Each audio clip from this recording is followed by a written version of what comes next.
Es vēlos pastāstīt par kursu Acis, kas mirdz. Šis ir psihoterapeitisks kurs par attiecībām ar partneri, vecākiem, bērniem, kolēģiem un sevi pašu. Par toksiskiem attiecību modeļiem, par līdzatkarību, par robežām un aizsargu mehānismiem, kas bieži vien neapzināti vada mūsu dzīvi. Savā pieredzē un darbā ar cilvēkiem es bieži vien redzu, ka cilvēki domā, ka kaut kas ar viņiem nav kārtībā. Bet patiesībā tie ir vienkārši iemācīti attiecību modeļi.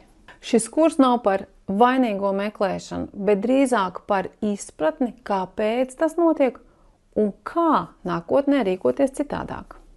Šobrīd daudzi ir noguruši izdzīvot attiecībās, noguruši pielāgoties un zaudēt sevi. Cilvēki vēlas dzīvot ar cieņu, mieru un iekšēju stabilitāti. Ir iespējams dzīvot attiecībās, kurās acis patiesi mirdz.